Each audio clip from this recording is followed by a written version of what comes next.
lo he dicho antes, el 2026 puede ser el año en que nos enfrentemos a una confrontación global. No necesariamente una tercera guerra mundial, pero puede suceder también. Tenemos que tener en cuenta algo, aquellos que creemos en la palabra de Dios, aquellos que profesamos la fe de Abraham, de Isaac y de Jacob. Dios se ha comprometido en cuidar, guardar. Dice la Escritura que Él no duerme. Y Él se ha comprometido en guardar aquel país y aquella cultura que Él la compara con la niña de sus ojos. Digo, el que toca a Israel toca a la niña de los ojos de Dios. Usted me entiende. Pero también nosotros, el cuerpo de Cristo, la iglesia, nosotros también, Él nos ha prometido guardarnos y librarnos de la hora de prueba que viene sobre el mundo entero. ¿Para qué? Para probar al resto del mundo, de las naciones de la tierra. Entonces tenemos esas dos garantías y esas dos promesas. Escuche bien, Dios ha prometido guardar a Israel, porque el que toque a Israel está tocando a la niña de sus ojos, y ha prometido guardar su iglesia, porque el que toque a su iglesia está tocando no solamente la niña de sus ojos, sino todo su cuerpo. Tenemos esas promesas extraordinarias y necesitamos agradecerle a Dios y darnos cuenta que es lo que Dios espera de nosotros. No es mucho. Su yugo es fácil y su carga es ligera. En cuanto a Jesús de Nazaret, el Hijo de María, el Hijo de Dios, es el mismo Mesías que ellos están esperando en Isaías capítulo 53. Ya nosotros lo hemos recibido como un favor inmerecido, a la verdad, por pura gracia. Pero estamos ahí. A Dios le plació salvar a todo aquel que quiera creer en lo que Él mismo hizo. Cuando el Logos se hizo carne y habitó entre nosotros y vimos su gloria, dando su vida en una cruz romana, pero no quedándose en esa tumba, sino que bajó a las profundidades de la tierra e hizo algo que era necesario hacerse para que quedara claro ante la fuerza y ante el testimonio, pudiéramos decir, de ese super archienemigo, aquel superángel caído, aquel querubín que quiso usurpar el lugar de Dios y todavía lo está intentando, pero ese será su final.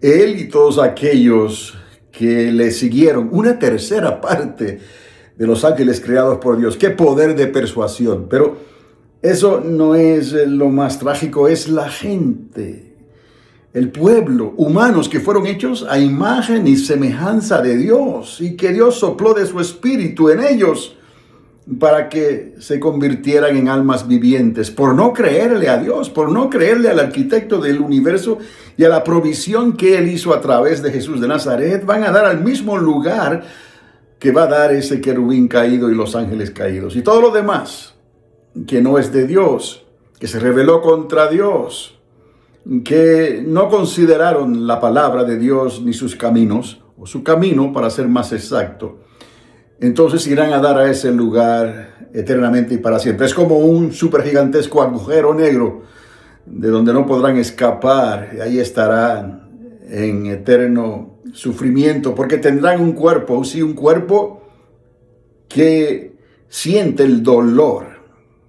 Y ahí el crujir de dientes y la agonía eterna por algo tan sencillo que pudieron haber creído. Pero por causa del precio que pagó Jesús, eso ameritó entonces esa sentencia tan severa. Porque Jesús de Nazaret sufrió esa muerte, esa cruz romana, esos golpes y todo ese sufrimiento y el ser apartado de Dios. En ese momento que Él clamó y dijo, ¿por qué me has desamparado, Padre mío? Entonces, a razón de eso es el sufrimiento, el crujir de dientes, la oscuridad en un fuego negro, se podrá imaginar eternamente y para siempre. Pero lo más que va a doler no es el dolor que esos cuerpos podrán sentir, aunque sean cuerpos diferentes a los que tenemos ahora. Los tales tendrán unos cuerpos que serán eternos, pero podrán sentir el dolor y la aflicción. Y lo más que van a sentir es la separación del Creador, porque después de todo y al final de toda esta historia, ellos eran hijos de Dios y escogieron negar a su Padre, escogieron negar su rescate, escogieron negar su salvación, porque verdaderamente Dios los amó verdaderamente, créanlo ellos o no, pero ellos tenían que corresponder a ese amor, porque ya la raza humana, incluyéndonos a nosotros, estábamos destituidos, estábamos caídos de esa gracia inicial que Dios le dio a la humanidad en el jardín del Edén. Por causa de esa desobediencia, todo se vino abajo. Pero entendamos entonces que Dios hace cualquier cosa por Israel y por la iglesia. Y cuando hablamos de Israel, sí, será un remanente, aquellos que mirarán al que traspasaron y creerán. Y cuando se habla de la iglesia, hay dos caminos o etapas que tenemos que estar al tanto. Uno es el camino que nos introduce en el milenio de Cristo, podemos decir el primer reino, y otro camino que está reservado ya para cuando los libros sean abiertos. Usted decida, porque es necesario entrar a ese reino también. Yo quiero entrar a ese reino porque sufre violencia y los violentos lo arrebatan. Entonces, ¿qué es lo que necesitamos hacer para entrar a ese primer reino? Pues Pablo lo dice claramente, estar en Cristo Jesús, que quiere decir tener la mente de Cristo. Y la única manera que podemos tener la mente de Cristo es si tenemos la llenura de su Espíritu, del Espíritu Santo. Por eso es necesario ser bautizados. Esa es la prioridad número 1. Bautizados hoy en día, no solamente en agua, por el arrepentimiento genuino y verdadero, sino también con la ley y bajo la ley de Moisés, que está en la mano derecha, que él lo habló claramente, cercano al Sinaí. Él lo dijo y profetizó. A él oirán. Y ese es el que bautiza con Espíritu Santo y fuego. El único, el que Juan el Bautista también predicó y enseñó. Jesús de Nazaret es el único que nos puede bautizar con Espíritu Santo y fuego. Y hay una señal inequívoca. No hay otra señal en la tierra, porque esta señal no es de la tierra, es del cielo. ¿Y qué es lo que viene del cielo? Es algo así como lo que cayó del cielo cuando les dio el maná. No, el maná no fue fabricado acá en el campamento, fue fabricado allá, en las regiones celestiales. De la misma manera, ese idioma, no, porque necesitamos esa conversación, porque todo se echó a perder en la Torre de Babel, ¿no? Y hubo esa grande separación. Ahora Él nos une por un mismo espíritu, pero necesitamos ese idioma especial.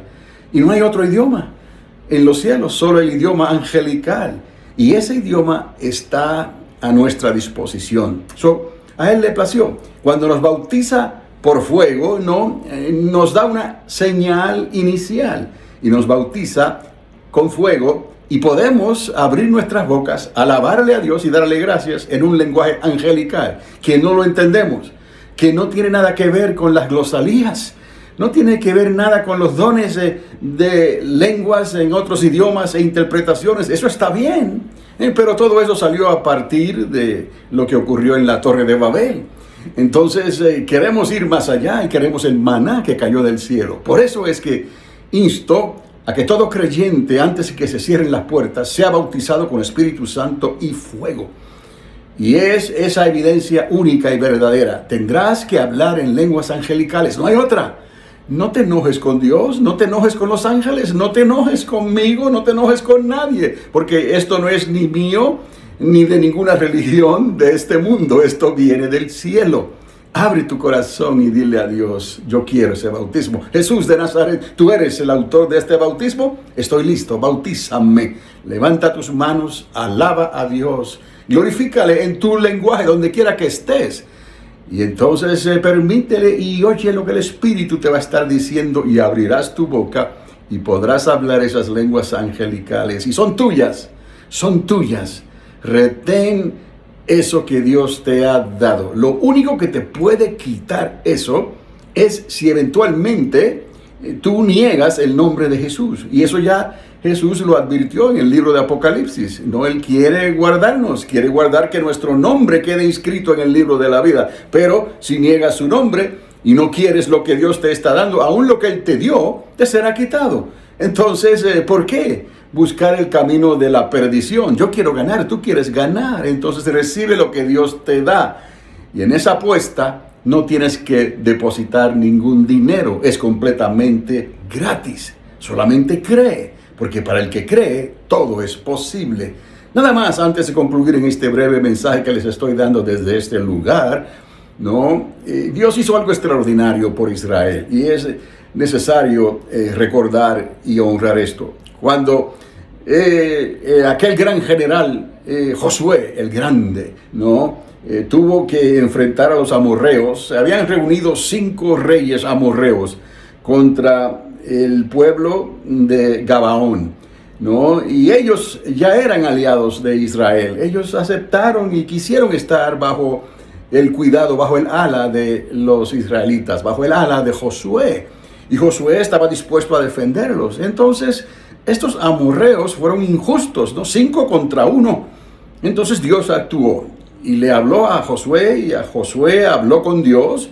Y Dios empezó, de noche les lanzó unos granizos gigantes como piedras y destruyó parte de ese ejército, ¿no? 5 reyes, recuerden, era una grande multitud. Por el día entonces Josué ve todo lo que está pasando y él comienza a hacer su parte también y comienza a causar daño en el campamento de los amorreos. Pero cuando llega el mediodía, en el sol, en su cenit, ¿no? Le dice a Dios, Señor, necesito tu ayuda. Y Dios le dice, ¿qué quieres que haga? Entonces Josué le dice, quiero que detengas el sol sobre Gabaón y la luna también que se podía ver sobre el valle de Ajalón. Oh, esto es algo extraordinario. La ciencia se echaría a reír, trataría de computar de qué manera puede el sistema solar detenerse sin que cause un cataclismo. Bueno, Dios es el arquitecto y Él lo hizo. Si Él quiso hacer una burbuja de espacio-tiempo, un warp bubble, como se le llama, no, Él lo hizo y puso todo el sistema solar dentro de esa burbuja de espacio-tiempo y ahí pudo hacer todo lo que quiera por 11 horas. Por lo menos le dio 11 horas de luz solar para que Josué terminara entonces el trabajo, ¿no? Y pudiera destruir completamente a los amorreos. Y lo hizo, Dios lo hizo. Josué actuó en su fe. Y en otra ocasión, algo parecido, existe un rey que estaba enfermo y el profeta fue y lo visitó y le dijo, ¿sabes qué? Vas a morir.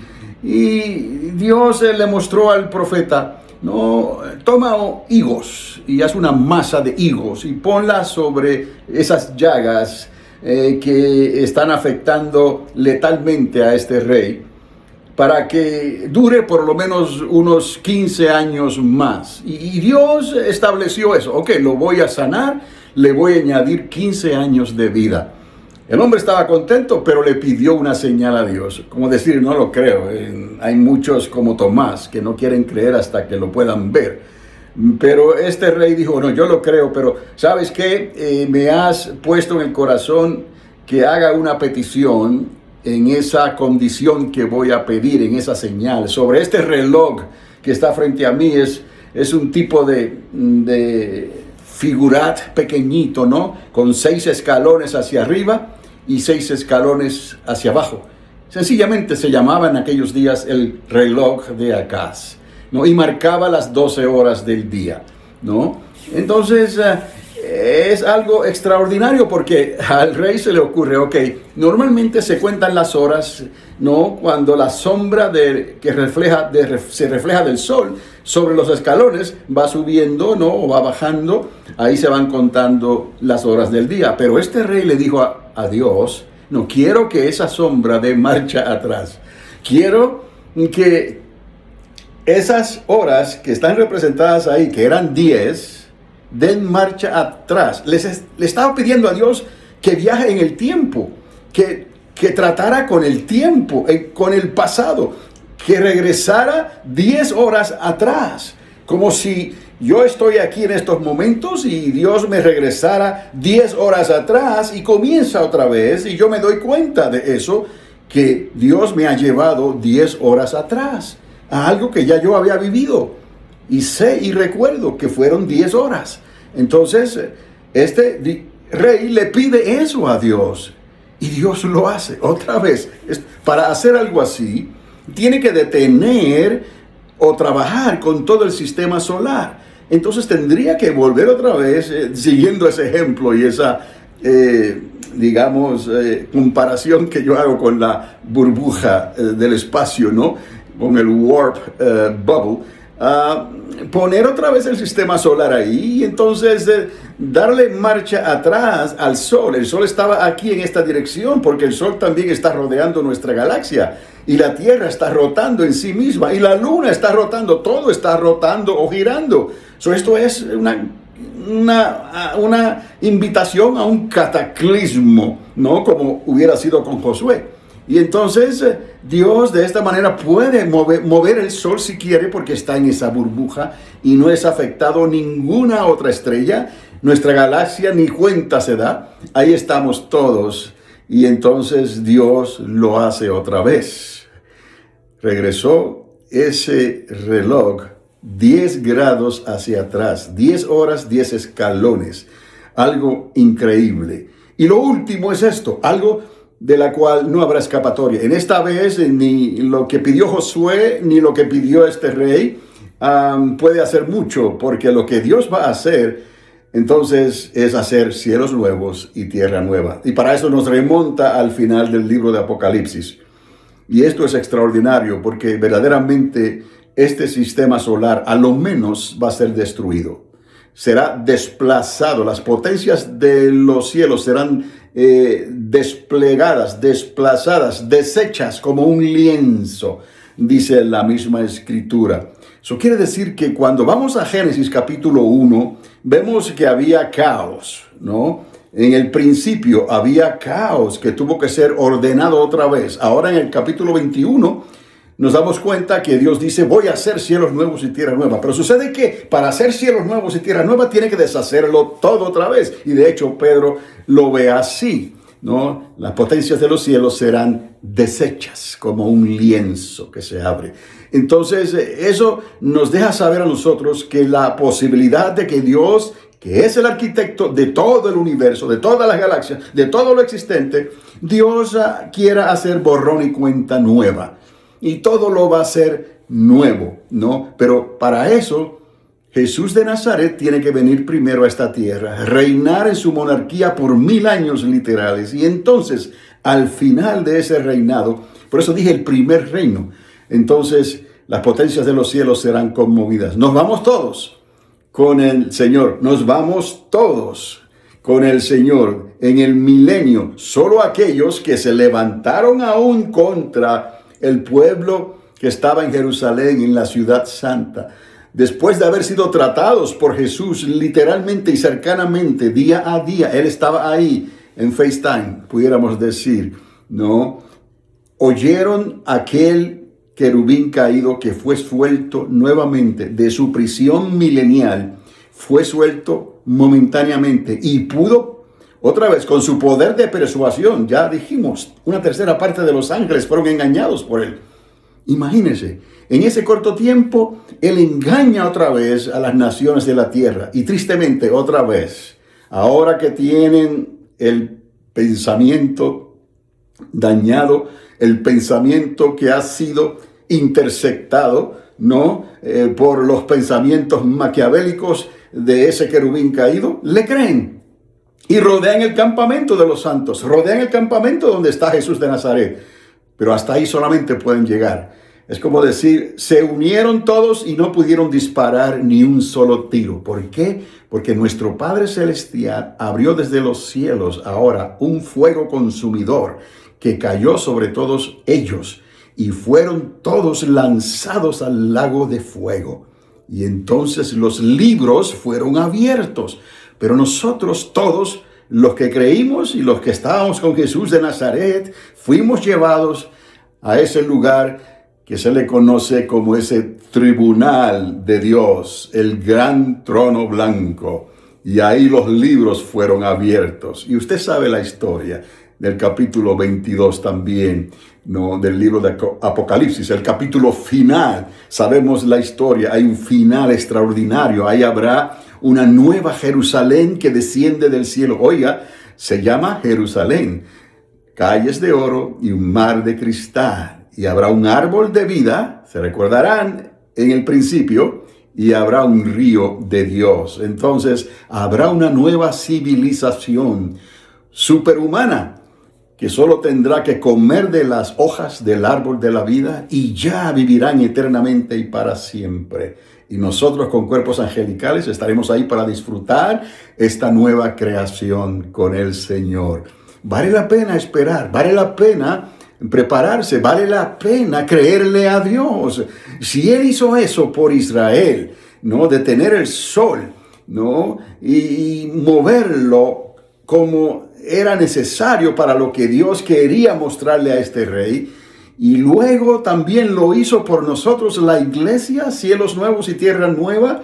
Y nos sacó de aquí en un momento en que seríamos transformados en un abrir y cerrar de ojos, en una hora que aquí en la tierra serían 3 años y medio de grande tribulación, pero allá en los cielos era solamente una hora. Yo te libraré de esa hora de prueba, dice el Señor, que ha de venir sobre los moradores de la tierra para probarlas, sí, a todas las naciones.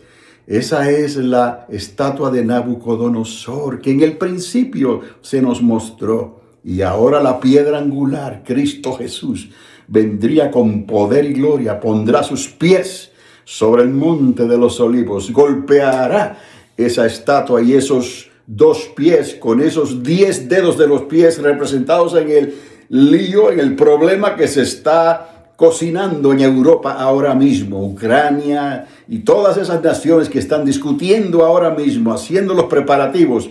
Pero ¿sabe quién es el que va a venir?